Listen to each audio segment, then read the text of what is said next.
Hey dumb people, I am back, your stupid YouTuber buddy who is still unknown to world.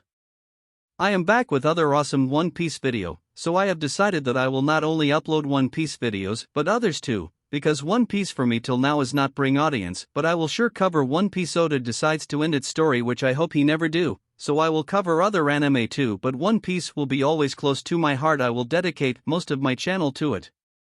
Getting back to the video, our today's topic is about recap of One Piece first arc or first 8 episodes, which covers Romance Dawn and Orange Island. So this video will be fun but in serious way me focusing on the topic. Information used in this video is taken from or referenced from One Piece fandom. Comment is not sponsored, but I don't want any issues in my further videos. The Romance Dawn arc is the first story arc of the manga and anime One Piece, and the first story arc of the East Blue Saga. 7-year-old Monkey D. Luffy befriends the Red Hair Pirates and swears to their captain, Shanks, that he will become a great pirate. 10 years later, Luffy sets sail and confronts the brutish female pirate Alvida. He then travels to Shell's town, which is ruled over by the tyrannical marine captain Morgan. Gold Roger, the Pirate King, had attained enormous wealth, fame, and power. Before he was executed, he announced to the crowd that he had left all his treasure at a certain place, causing the world to enter the Great Age of Pirates. 11 years later, the Red Hair Pirates came to a small port village named Fusha Village. After a year of them being there, a young boy named Monkey D. Luffy came to their ship to prove he was tough enough to join them by stabbing his face under his left eye. The pirates and Luffy then went to the bar, where the pirates toasted to Luffy's craziness as they ate and drank. Luffy tried to convince the captain, red-haired Shanks, to let him join the crew, but Shanks gently refused due to Luffy being too young and unable to swim. Suddenly, a group of mountain bandits led by Higuma entered the bar and demanded alcohol. The bartender Makino told them that the pirates had drank all of it already, and when Shanks offered Higuma the last bottle, he responded by breaking it over Shanks' head, not fearing the pirate due to his belly. PNG 8000000 bounty. Shanks simply responded by apologizing and cleaning up the mess, causing Higuma to break some more dishes before leaving with his gang. Afterwards, the Red Hair Pirates just laughed, but Luffy was angry at Shanks for not standing up for himself. He stormed out of the bar, and Shanks tried to grab his arm to hold him back, but to his shock Luffy kept walking as his arm stretched like rubber. The Red Hair Pirates then realized that the devil fruit they had stolen, the Gomu Gomu no Mi, was no longer in its chest, and Luffy confirmed that he had eaten it for dessert. Shanks revealed that Luffy's body was now made of rubber due to eating the devil fruit, and he would be unable to swim for the rest of his life. Sometime later, the Red Hair Pirates had gone off on another voyage, and Luffy was starting to have fun with his new rubber body. One day, however, he was sitting in Makino's bar when Higuma's gang returned and demanded alcohol. Soon afterwards, Makino alerted the mayor, Whoop Slap, that Luffy had been kidnapped by the bandits after picking a fight with them. Higuma initially planned to sell Luffy to a circus due to his strange body, but then decided to kill him for angering him. However, Shanks and the Red Hair Pirates then returned, and when one of the bandits pointed his gun at Shanks, the pirate Lucky Roo shot him. Shanks stated that he could accept an insult toward him, but would not forgive anyone who harms his friends. His first mate, Ben Beckman, then overpowered the bandits single-handedly, though Higuma managed to escape with Luffy in tow by throwing a smoke bomb. Higuma took Luffy out to sea and kicked him off the boat to drown him, and as Luffy struggled to stay afloat, a sea king known as Lord of the Coast came to eat Higuma. It then moved to eat Luffy, but Shanks arrived in the nick of time to save Luffy and scare the beast away. Shanks was glad Luffy was okay, but Luffy was saddened that he had lost his arm in the process of saving him. Later, the Red Hair Pirates were preparing to leave Fusha Village for good. Luffy had decided that he would not try to join them and declared that he would form his own crew that would be stronger than Shanks, find the greatest treasure, and become Pirate King. To take Luffy up on his word, Shanks gave him his straw hat and told him to return it once he had surpassed him. As the Red Hair Pirates set sail, Shanks and Beckman both anticipated Luffy doing big things in the future. 10 years later, Luffy set sail on his own in a small rowboat. The Lord of the Coast came to confront him, and he quickly took it out with Gomu Gomu no pistol, where he stretched his arm forward and unleashed a long-range punch. As he drifted out to sea, Luffy plotted to recruit at least 10 crewmates, make a Jolly Roger, and become the Pirate King. However, he quickly ran into trouble as his boat was pulled into a whirlpool with no way of escaping. Meanwhile, a pirate ship was docked at a remote island. The captain, Alvida, abused her subordinates for not working to clean the ship, especially the cabin boy Kobe, whom she sent ashore to their base. Kobe found a barrel that had washed ashore and rolled it to the wine cellar, and 3 of his crewmates, thinking the barrel had alcohol in it, decided to open it and drink in secret. To their shock, however, Luffy burst out of the barrel, having taken a nap inside it. The resulting commotion caused Alvida to throw her giant mace into the building and cause it to collapse, and her 3 henchmen told her about Kobe bringing in Luffy as they had both escaped.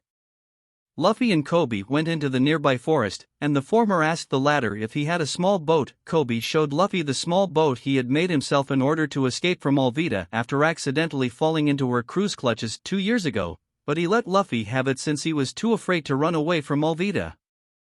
Luffy did not think much about Kobe and his cowardice, saying he did not mind dying for the sake of achieving his dream of becoming the Pirate King and finding the One Piece. This caused Kobe to contemplate making the effort to achieve his own dream of joining the Marines and arresting pirates like Alvida. Suddenly, Alvida and her crew came to confront Luffy and Kobe as she destroyed the latter's boat. Alvida gave Kobe the chance to stay alive by calling her the most beautiful in all the seas, but Luffy then insulted her offhandedly when asking Kobe who she was. Kobe initially started berating Luffy, but then remembered what he had told him and decided to stand up to Alvida and insult her instead. Alvida prepared to hit Kobe with her mace, but an impressed Luffy then jumped in and intercepted the mace, with it not hurting him due to his rubber body. He then hit Alvida to the ground with Gomu Gomu no pistol and told her crew to get Kobe a boat, to which they quickly complied. As they sailed away, Kobe noted that for Luffy to achieve his dream he would have to enter the Grand Line, a place known as the Pirates' Graveyard. Luffy responded that he would form a powerful crew to survive it, and decided to recruit the bounty hunter and marine prisoner Roronoa Zoro after hearing about him from the Alvida pirates. This shocked Kobe, who believed Zoro to be a demonic beast. Thanks to Kobe's navigation skills, the duo were able to reach Shell's Town, where the marine base holding Zoro was stationed. Kobe then recalled noticing that Captain Morgan was at this base, and to his surprise, the customers jumped again after hearing Morgan's name. Luffy and Kobe then walked up to the marine base, and they found Zoro tied to a crucifix in the parade ground behind the outer wall. Zoro asked Luffy to free him, when suddenly a young girl named Rika climbed over the wall to feed him rice balls. However, Morgan's son Helmeppo then came in and took the rice balls, but then spit them out and stomped them into the ground due to them being sweet. He pointed out to the upset Rika that helping Zoro was a crime and ordered one of the Marines accompanying him to throw her over the wall. The Marine did so reluctantly, and Luffy caught Rika. When Helmeppo's group had left, Luffy went into the parade ground to recruit Zoro. Zoro refused to become a pirate as he had his own agenda, revealing that Helmeppo had agreed to free him if he stayed here a month without food. However, he then asked Luffy to feed him the rice balls that Helmeppo had stomped into the ground. Despite them being mixed with a large amount of dirt, he told Luffy to tell Rika they were delicious. Luffy returned to Shell's Town and told Rika this, to her delight. She revealed that Captain Morgan and Helmeppo ruled harshly over the town and had people put to death for little reason. Zoro had done nothing wrong, as he was arrested after saving her from one of Helmeppo's ferocious dogs. Helmeppo then came walking into town and ordered the citizens to bow down to him. He stated that Zoro would be executed in 3 days, causing Luffy to confront him over the promise he made. Helmeppo revealed that he was only joking about that, causing Luffy to punch him to the ground. Kobe had to hold Luffy back from attacking him further, but Helmeppo promised to tell his father and get his revenge. As the citizens retreated into their homes, Luffy headed back to the marine base to recruit Zoro again. Luffy went back to Zoro, who once again refused to join his pirate crew. Luffy then wondered where Zoro's swords were, and he revealed that Helmeppo had taken them. Luffy decided to retrieve Zoro's swords and give them back if he joined him, much to Zoro's shock and ire. Inside the Marine base, Morgan asked a soldier why the citizens' tributes to him were growing smaller. The Marine replied that the town was growing poorer, but Morgan considered this to be a matter of their respect to him. Helmeppo then came and told Morgan to kill Luffy, but Morgan ignored this as he went up to the roof to oversee his men erect a massive statue of himself. Helmeppo asked why his father was not going after someone who attacked him, and Morgan responded that Helmeppo was old enough to fight his own battles, he only killed people who defied him. On that note, he inquired about Rika trespassing on the parade ground, and upon finding out that Helmeppo let her live, he ordered one of his men to kill her. When the soldier refused, Morgan struck him down with his giant axe hand. Meanwhile, Luffy was looking for someone to guide him to Zoro's swords and heard noises coming from the roof, so he stretched his arms to pull himself up there. His velocity resulted in him flying over the roof, so he grabbed onto the ropes the Marines were using to pull up Morgan's statue, causing the statue to fall down and split in two. Morgan was instantly furious and told his men to apprehend Luffy, and Luffy captured Helmeppo and took him inside the base to find out where Zoro's swords were. Helmeppo told Luffy that he put Zoro's swords in his room, and when Luffy was confronted by some Marines, he used Helmeppo as a shield to protect himself. Luffy made his way into Helmeppo's room and saw 3 swords, but Helmeppo had fainted and so could not tell him which ones were Zoro's. As many of the Marines chased Luffy, one of them noticed Kobe trying to free Zoro and told Morgan. Kobe wished to be a proper sailor and stand up to the corrupt actions of this Marine base and told Zoro that Luffy wanted to become the Pirate King. However, he was then shot in the shoulder by one of the Marines on the base roof. Zoro told Kobe to escape before the Marines got down to them, but Kobe revealed that Zoro's agreement with Helmeppo was a lie and that Luffy had punched Helmeppo after finding this out. He asked Zoro to help Luffy if he untied them, but Morgan and his troops then stormed the parade ground and held the 2 of them at gunpoint.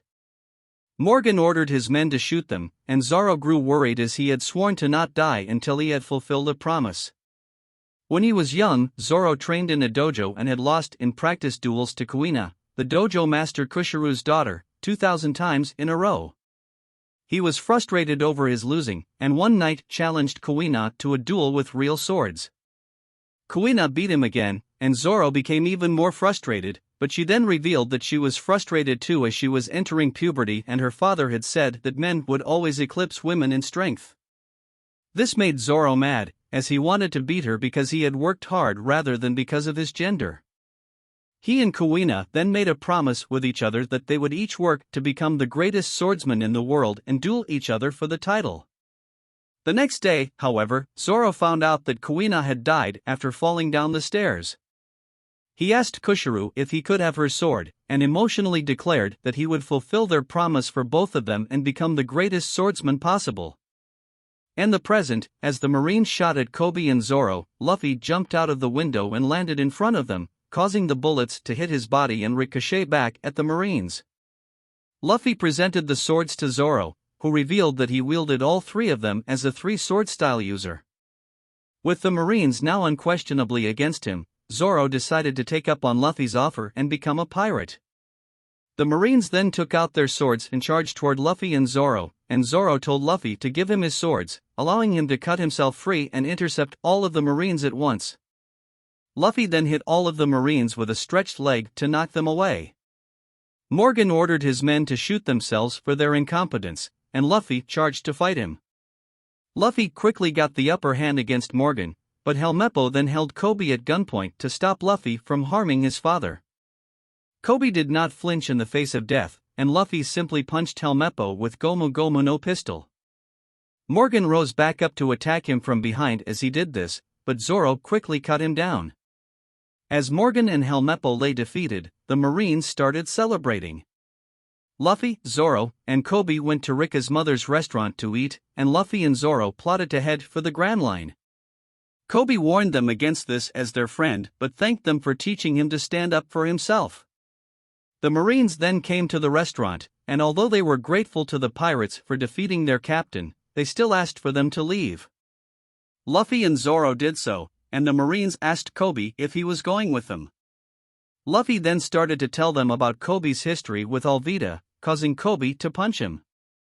Luffy punched back and started a brawl, causing the Marines to believe they were not friends. As Luffy and Zoro left, Kobe asked the Marines to let him enlist, promising to work any job. Although one soldier still did not trust him, the chief Marine accepted his request. As Luffy and Zoro set sail, Kobe then arrived to salute them, and to his surprise he was joined by the rest of the Marines in thanking the pirates. Luffy told Kobe they would meet again and looked forward to heading for the Grand Line. So dumb people, this was the storyline of the first 2 arcs of the anime. I will bring more such videos for you people with reviews of the arc so that you can decide if you can watch it or not, or is it best to watch it in anime or read manga. That's all for today. Subscribe if you like, or else you can just leave, never mind.